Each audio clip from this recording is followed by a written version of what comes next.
बहन के ससुर जी के देहांत होने के 7 साल बाद जब बहन का देवर गांव से दिल्ली वाले मकान में पहुंचा तो रात के समय दरवाजा खटखटाने की आवाज आई। अम्मा ने झल्लाते हुए दरवाजा खोला तो बहन सामने खड़ी हुई थी। अम्मा ने गुस्से में कहा, तू फिर आ गई यहाँ? तेरे पैर ससुराल में क्यों नहीं टिकते? बहन ने चुपचाप अंदर कदम रखा। मैं वही तख्ते पर बैठा अम्मा की बातें सुन रहा था। फिर मैंने अम्मा को शांत कराते हुए कहा, बहन इतनी दूर से आई है, ना पानी पूछा ना चाय। अब तो बहन 6 महीने के बाद आई है, अम्मा शांत हो जाओ। मैंने फ्रिज से पानी की बोतल लाकर बहन को दी और पूछा, जीजा जी कैसे हैं? सब घर में कुशल मंगल है। अम्मा फिर बोल पड़ी, मैं जानती हूँ तेरी बहन यहाँ क्यों आई है। जब भी आती है पैसे मांग कर ले जाती है। इस बार मेरी जेब खाली है। तेरे बाबूजी घर में खाली बैठे हैं। जब तक तेरे बाबूजी कमाते थे तो कुछ ना कुछ दे दिया करती थी। अब घर में दो दो बहुएं आ चुकी हैं। अम्मा रुहा से मन से बोली, अब तो मेरे भी हाथ पैर ढीले पड़ चुके हैं। चला फिरा नहीं जाता तो काम क्या करूंगी? कितनी बार कहा है तेरी बहन से अब यहाँ ना आया कर। ससुराल में जरा सी प्रॉब्लम होती है तुरंत मायके आ धमकती है। मैंने कहा, अम्मा बहन आई है, क्यों बड़बड़ा रही हो? तभी बाबूजी भी आ गए और बड़े भैया भी आ धमके। घर की दोनों बहुएं भी आकर वहीं बगल में बैठ गईं।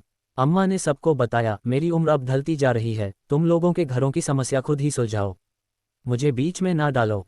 बाबूजी अम्मा पर गर्म होते हुए बोले, क्यों बड़बड़ा रही हो इतना? मेरी बेटी की परेशानी क्या है पहले सुन तो लो। बहन रोते हुए बताने लगी, गांव से मेरा देवर आया है और उसने कहा है कि वह यहीं रहेगा। जैसे बड़े भैया की शादी शहर की लड़की से हुई वैसे ही उसकी भी शादी शहर की लड़की से करवा दो। बड़े भैया बोले, मेरी तो 3 बेटियां हैं, छोटा मोटा काम करके जो भी रूखा सूखा बनता है हम खा लेते हैं। मेरे पास तो एक फूटी कोड़ी नहीं है बहन को देने के लिए।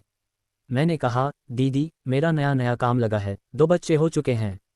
अब घर में किसी की बेटी को ब्याह कर अगर हम लाएंगे तो उसे रूखा सूखा तो खिलाएंगे नहीं।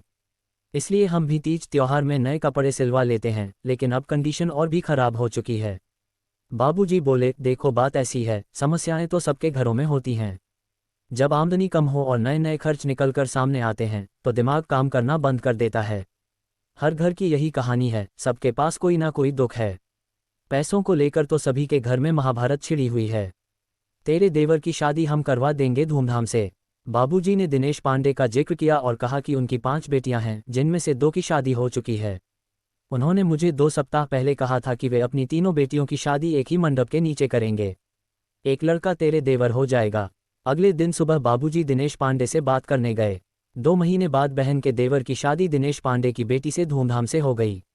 शादी के दिन हम सब ने मिलकर हर इंतजाम किया। बहन और जीजा जी खुश थे कि उनका परिवार एक हो गया था।